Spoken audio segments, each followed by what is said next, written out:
Terima kasih Tuhan yang baik, hingga Engkau pertemukan kami di hari yang indah ini. Kami mohon urapan Roh Kudus-Mu untuk mengisi hati dan pikiran kami, menikmati berkat firman-Mu. Di dalam nama Yesus kami berdoa. Amin. Di malam yang gelisah itu, seorang pendeta memiliki satu tekad yang bulat, bahwa besok saya akan pergi ke kantor rektor dan menyampaikan permohonan saya supaya saya dipindahkan dari kamar ini, atau teman pendeta yang lebih senior dari dia dipindahkan. Oleh karena malam yang pertama ini, di mana dia sedang melanjutkan studinya di Singapura, dia tidak dapat menikmati malam di dalam tidur yang nyenyak. Oleh karena temannya satu kamar, memiliki tubuh yang lebih besar, sehingga ketika dia tidur, pendeta yang lebih senior ini mendengkur. Hal ini membuat dia gelisah, tidak nyaman untuk menikmati malam yang indah itu. Tetapi ketika esoknya tiba untuk pergi menghadap rektor, seolah-olah datang bisikan di telinganya untuk menyampaikan pesan. Mengapa perkara yang sederhana ini tidak dapat kamu hadapi? Jika engkau tidak mampu, bagaimana engkau akan mampu menghadapi perkara-perkara yang lebih besar? Lalu pendeta ini berdiam sejenak, berpikir, lalu memanjatkan doa kepada Tuhan. Oh Tuhan, tolonglah aku supaya dapat melaluinya. Singkat cerita, hampir 1 tahun kemudian, pendeta yang lebih senior ini menyelesaikan studinya. Tinggallah dia sendiri di dalam kamar itu. Dan di malam hari yang pertama, setelah ketidakberadaan daripada pendeta senior tersebut, dia sudah mulai menerawang bahwa saya akan dapat tidur dengan lebih puas lagi. Di malam itu pun tiba, bagaimana dia mau mulai untuk memejamkan mata, memutar badannya ke kiri dan ke kanan, tetapi dia tidak dapat memejamkan matanya. Lalu dia berupaya, namun tidak sanggup. Dia merenungkan sejenak bagaimana pertama sekali dia tiba di kamar. Malam pertama dia berada di kamar ini, juga merasa gelisah. Lalu dia teringat akan pertolongan Tuhan, bahwa ternyata setelah malam kedua dan selanjutnya, hingga pada malam ini, Tuhan sudah mengubah dengkuran daripada teman satu kamarnya ini menjadi satu irama yang merdu, menjadi pengantar tidur yang nyenyak baginya.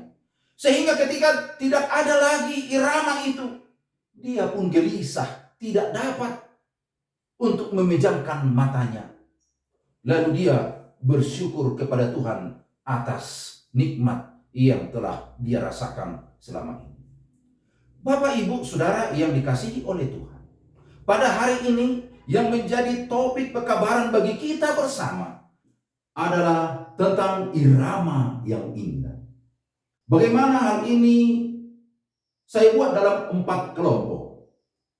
Yang pertama adalah teladan yang indah. Ketika Tuhan menciptakan alam semesta ini, kemudian dijelaskan di dalam Kejadian pasal yang kedua, ayat yang kedua hingga ayat yang ketiga.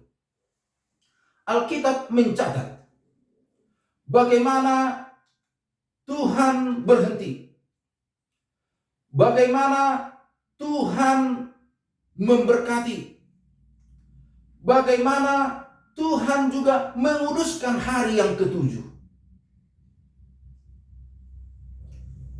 Ini adalah satu teladan yang indah. Tuhan melakukan ini bukan oleh karena capek, tetapi Tuhan meninggalkan satu teladan yang kudus. Oleh karena ini harus menjadi satu irama kehidupan bagi manusia. Seorang bapak berkhotbah dengan semangat, dengan begitu luar biasa. Bagaimana dia menyampaikan isi khotbahnya ini harus berbagi kepada orang lain. Dengan terkesima, anaknya mendengarkan yang masih berumur di bawah 10 tahun. Lalu setelah ibadah itu, anak ini pulang lebih dahulu ke rumahnya. Dan dia hendak menikmati makanan yang ada di rumahnya oleh karena sudah lapar.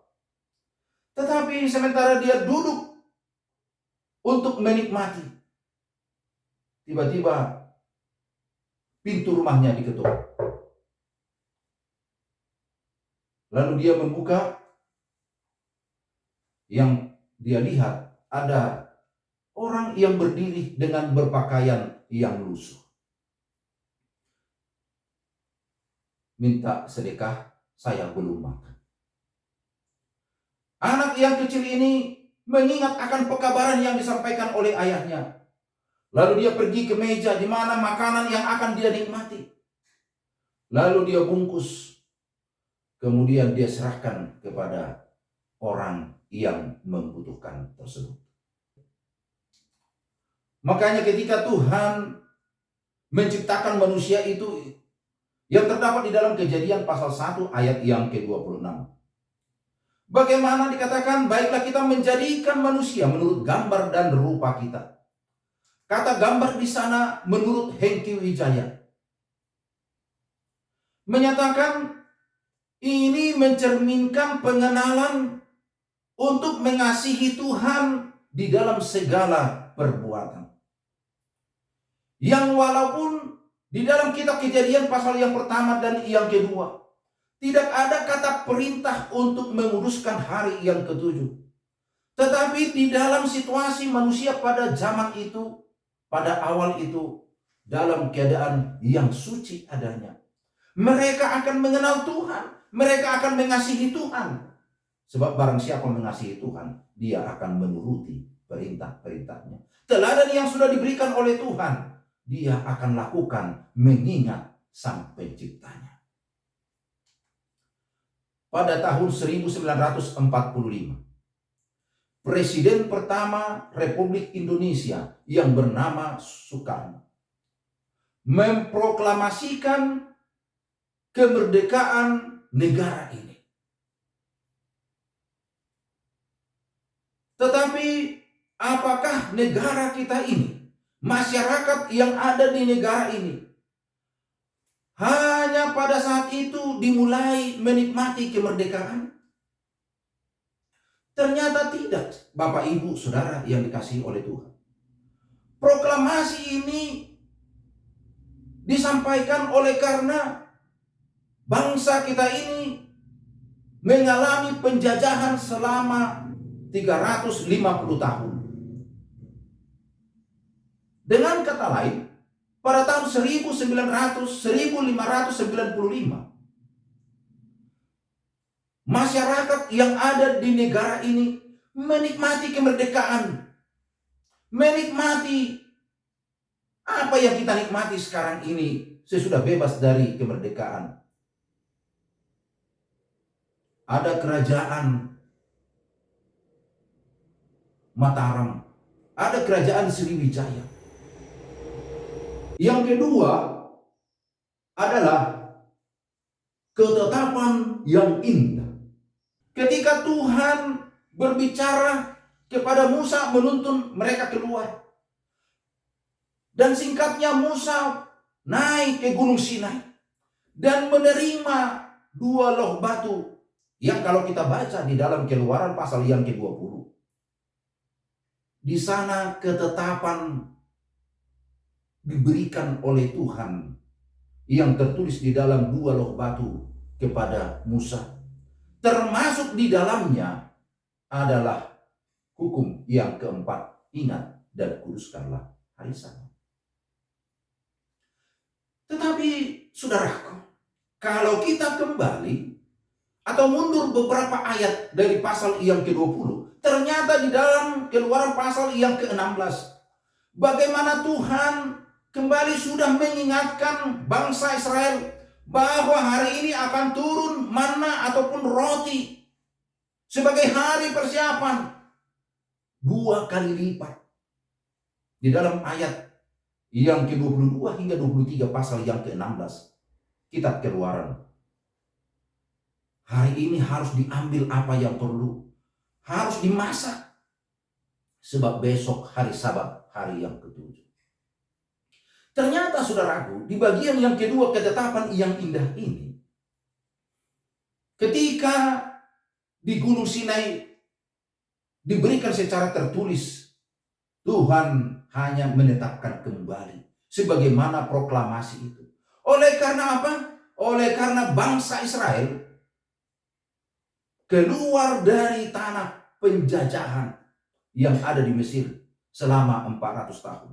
Mereka melihat di sana dewa-dewa asing, penyembahan-penyembahan yang tidak sesuai dengan apa yang diamanatkan oleh Tuhan. Sehingga Tuhan memberikan satu ketetapan yang indah kembali di dalam 2 loh batu. Saudaraku, pertanyaan penting juga bagi kita.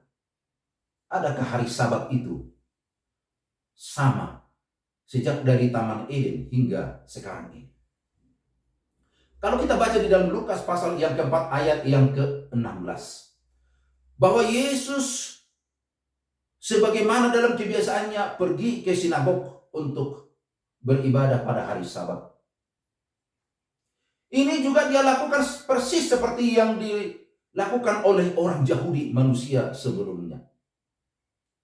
Ini juga persis dilakukan sebagaimana apa yang dia pernah perintahkan lewat Musa. Dan Yesus adalah firman yang hidup. Sehingga dia pasti tahu kapan hari Sabat yang benar.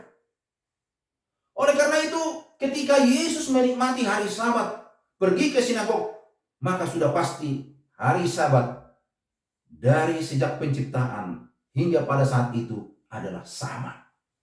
Karena dia adalah firman. Dia tahu kalau seandainya tidak sama, pasti dia akan utarakan. Yang kedua, sekalipun proklamasi kemerdekaan negara ini dapat diubah, namun ketetapan Tuhan tidak dapat diubah. Hal ini terbukti walau tenggang waktu dari Adam hingga Yesus yang memelihara hari Sabat memiliki rentan waktu yang begitu panjang, sekitar 4.000 tahun. Tuhan dapat menjaganya. Dan ini tentu menjadi satu keyakinan bagi kita. Tuhan akan menjaga hingga 4.000 tahun ke masa yang akan datang. Bahkan lebih daripada itu. Hingga selama-lamanya. Karena apa? Di dalam Yesaya pasal yang ke-40. Ayat yang ke-8. Kita baca Alkitab kita, Bapak, Ibu, Saudara yang dikasihi oleh Tuhan. Yesaya 40 ayat yang ke-8 menyatakan demikian. Rumput menjadi kering, bunga menjadi layu, tetapi firman Allah kita tetap untuk selama-lamanya. Ketetapan Tuhan ini adalah firman yang tentu selama-lamanya. Saudara yang dikasihi oleh Tuhan. Yang ketiga adalah hasil yang indah. Di dalam teladan yang indah, di dalam ketetapan yang indah, adakah hasil yang indah yang dapat kita telisik di dalam kitab suci ini? Ketika 3 orang tawanan yang berada di Babilonia pada masa pemerintahan Nebukadnezar. Sadrak, Mesak, dan Abednego berada dalam persekutuan. Bagaimana diperintahkan ketika mendengarkan bunyi-bunyian seruling alat musik dan berbagai lainnya, maka mereka harus sujud tunduk kepada patung yang sudah dipersiapkan. Jika tidak, akan dimasukkan ke dalam perapian yang menyala-nyala. Tetapi ketiga anak Tuhan ini, oleh karena mereka sudah menikmati akan irama yang indah ini, teladan yang indah ini, sehingga mereka tidak mau tunduk sedikit pun.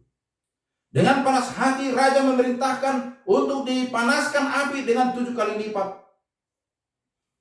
Lalu dimasukkanlah ketiga anak Tuhan ini.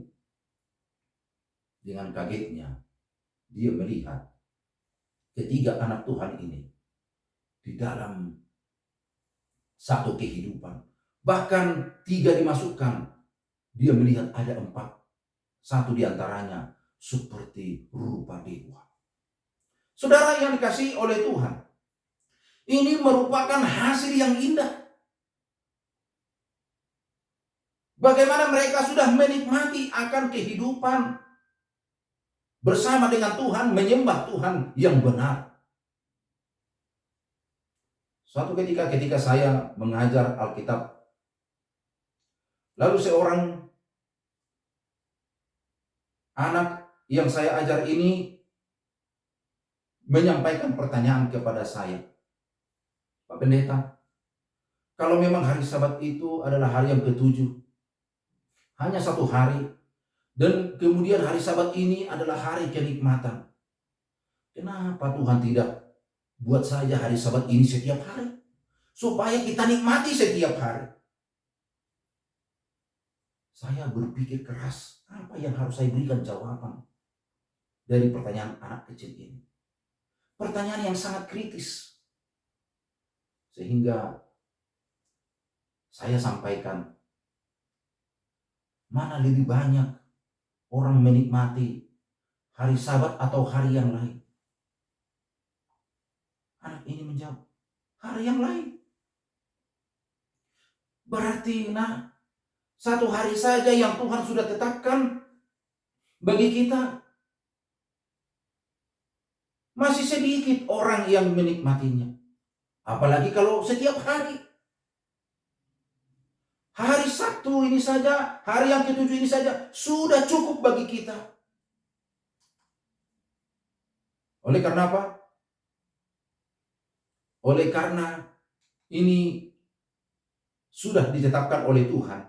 Dan apa yang ditetapkan oleh Tuhan merupakan satu hal yang indah bagi kita. Saudara yang dikasihi oleh Tuhan, di dalam Keluaran 20 ayat yang ke-10 menyatakan bahwa hari ke-7 itu adalah milik Tuhan. Ini menjadi modal bagi kita, satu hari di dalam perhentian, di dalam berkat, di dalam kekudusan, untuk menikmati hasil karya Tuhan selama 6 hari. Di dalam pengakuan kita, di dalam syukur kita, dan di dalam pujian. Namun bila mana kita baca kembali di dalam Yesaya pasal yang ke-58 ayat yang ke-13, bagaimana hari Sabat itu adalah hari kenikmatan, hari yang kudus. Saudara yang dikasihi oleh Tuhan, jika kita menikmati makanan yang lezat dengan rasa yang sudah enak, maka kita akan katakan maknyus. Karena saking nikmatnya, saking lezatnya makanan itu. Tetapi saudara yang dikasihi oleh Tuhan, ini hari Sabat juga disebut sebagai hari kenikmatan dan hari yang kudus. Saudaraku, ini saya sebut juga dengan Kendus. Kalau Magnus, saudaraku, hanya satu S-nya. Coba kita sebutkan Magnus. Hanya satu S-nya. Kalau ini, saudaraku, Kendus 3 S-nya. Jadi harus lebih panjang kita sebutkan. 1, 2, 3. Kendus. Apa artinya, saudara? Kendus ini adalah kenikmatan kudus sampai selamanya. Jadi 3 S-nya. Oleh karena kenikmatan yang dari Tuhan itu kenikmatan di atas segala kenikmatan yang ada di dunia ini. Tuhan tidak katakan hari yang lain itu nikmat. Di dalam hari penciptaan Tuhan, Tuhan hanya menetapkan hari ini sebagai hari yang nikmat. Marilah kita nikmati. Ada satu kapal yang membunyikan sirenenya dengan volume yang sudah maksimal. Tet. 1 kali. Tet. 2 kali. Yang tentu dalam irama yang lebih panjang dari apa yang saya praktekkan. Hingga 3 kali. Kemudian perlahan-lahan kapal ini mulai bergerak. Sirene yang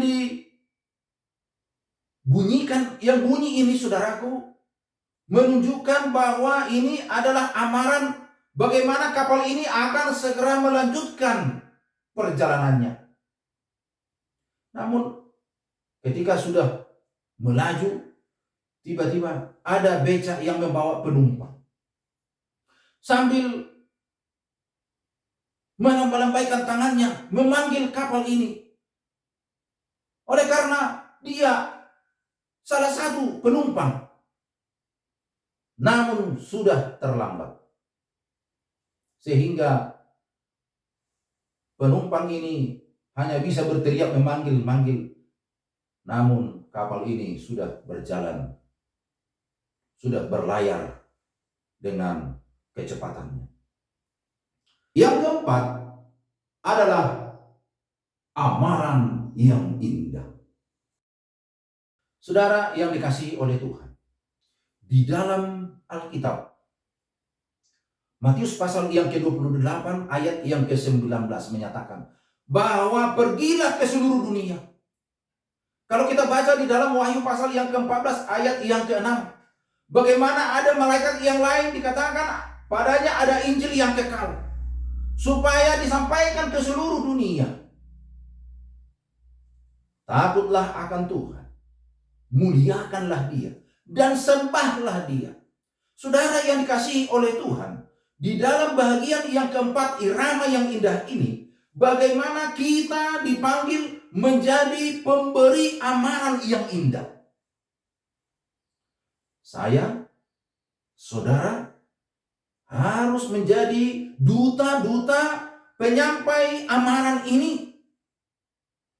Apa isinya? Takutlah akan Allah, muliakanlah Dia, dan sembah.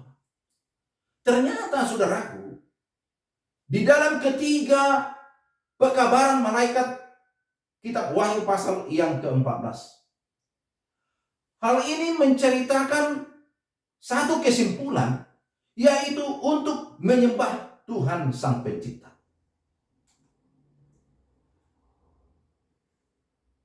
Di dalam pastordepan.com, bagaimana dikutip dari Persatuan Lembaga Alkitab Perjanjian Baru menyatakan bahwa pernyataan dari Wahyu pasal 14 ayat yang ke-7 adalah merupakan kutipan langsung dari kitab Keluaran pasal yang ke-20 ayat yang ke-11 dengan penegasan hubungan antara penyembah dan yang disembah di hari Sabat. Saudara yang dikasihi oleh Tuhan, bahwa ternyata pusat daripada alam semesta ini dijadikan oleh Tuhan adalah untuk menyembah Tuhan Sang Pencipta. di dalam situasi yang berduka cita. Ada satu rombongan keluarga yang hendak menjenguk, tetapi oleh karena berbeda keyakinan, sehingga mereka berdiskusi bagaimana kita bisa dapat meluapkan tangisan kita, sementara dalam situasi ini tidak memungkinkan. Singkatnya, mereka memutuskan supaya besok di tempat pemakamannya lah mereka akan meluapkan tangisan mereka. Esoknya pun tiba, mereka pergi ke tempat pemakaman, melihat ke tempat A, melihat ke sana, dan melihat ke sini. Mereka tidak menemukan di mana keluarga mereka yang bernama Henry ini dimakamkan. Lalu mereka melihat ada seorang bapak dan bertanya kepadanya, "Pak, di manakah orang yang meninggal semalam dimakamkan?" "Oh, di sana." Lalu mereka pun pergi ke sana. Lokasi yang ditunjukkan oleh bapak tersebut. Ketika sudah berada di sana dan melihat makam itu, di antara keluarga yang hadir, ada mereka yang menangis, ada mereka yang tertawa, ada mereka yang berbicara. Oleh karena mereka juga kaget. Mengapa saudara mereka yang mereka kenal, yang mereka ingat ini bernama Henry, namun di batu nisannya sudah tertulis Abdul Hakim. Saudara yang dikasihi oleh Tuhan, bahwa ternyata ketika kita melakukan penolakan, tidak menerima akan satu hari berkat Tuhan yang kudus ini, maka kita tidak akan memiliki satu ibadah yang seirama. Kita akan menerima penghukuman sebagaimana peristiwa Babel kuno. Kemudian kalau kita baca selanjutnya di dalam Alkitab, Wahyu pasal yang ke-14, bahwa orang yang menolak ini, yang tidak mau menerima, mereka akan menerima tanda binatang sebagai lambang daripada Babel modern ataupun antikristus. Rencana hendak menyembah Sang Pencipta, namun karena mengubahnya, sehingga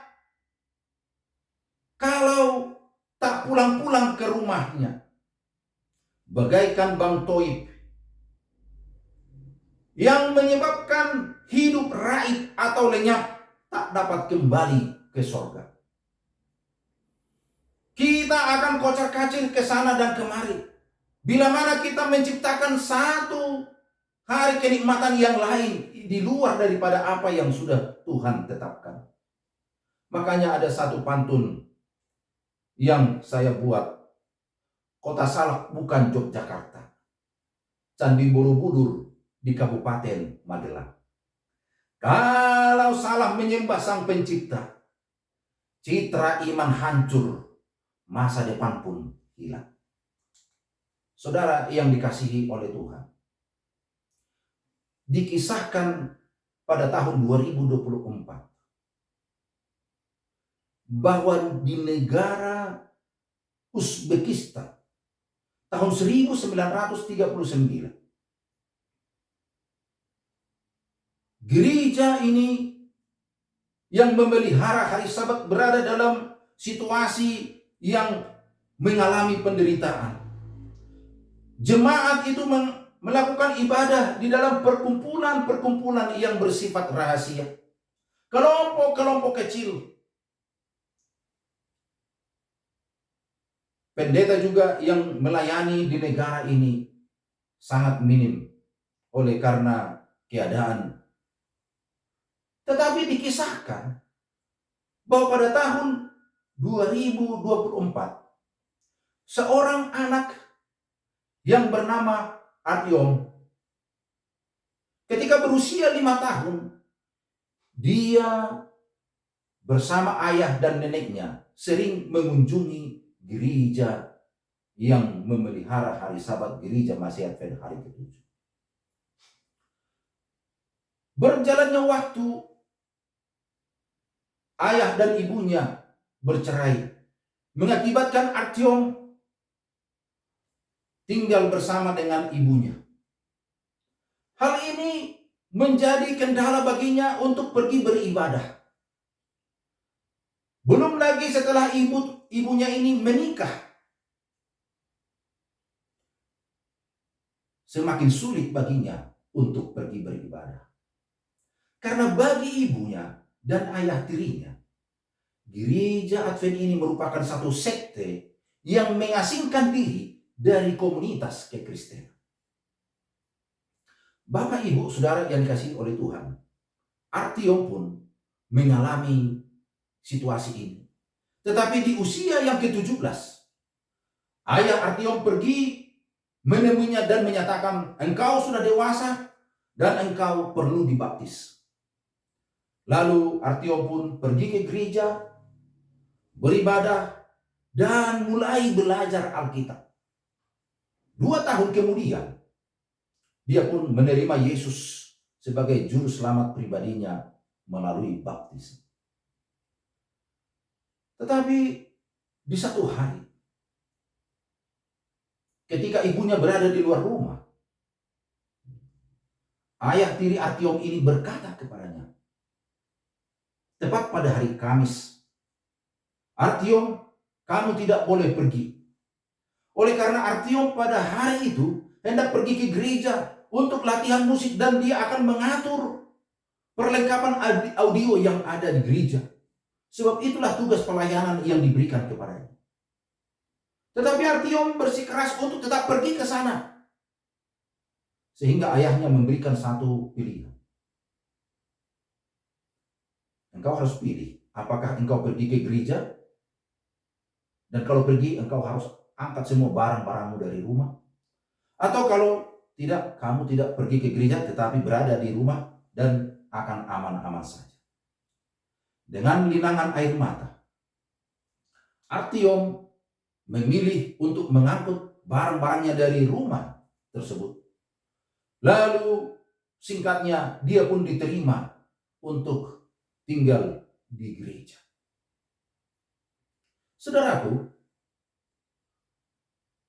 melihat situasi ini, Artyom pun semakin menikmati bagaimana dia dapat hidup bersama dengan Tuhan. Lebih banyak waktu untuk belajar Alkitab, lebih banyak waktu untuk berdoa. Bahkan dia tinggal kembali bersama dengan ayah dan nenek. Namun saudara yang dikasihi oleh Tuhan, tibalah dia di dalam bacaan Alkitab kepada Matius pasal yang ke-10 ayat yang ke-29 sampai 30. Bagaimana setiap orang yang meninggalkan keluarganya, meninggalkan rumahnya, saudaranya laki-laki atau perempuan, maka dia akan mendapatkan 100 kali lipat.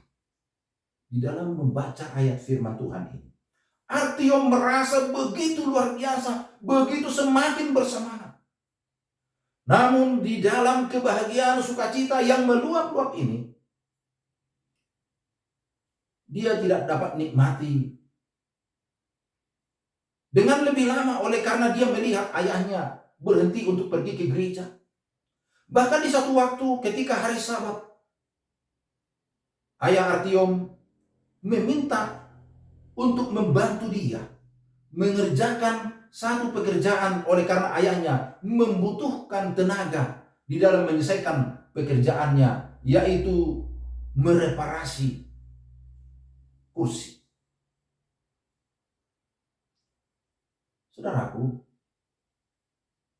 dengan ramah Artyom menolak. Tetapi hal ini membuat ayahnya marah. Bahkan katakan, engkau harus keluar dari rumah ini. Saudara yang dikasihi oleh Tuhan, Artyom berada di gereja. Dan berbulan-bulan kemudian ibunya dan ayah tirinya meminta kembali supaya tinggal di sana.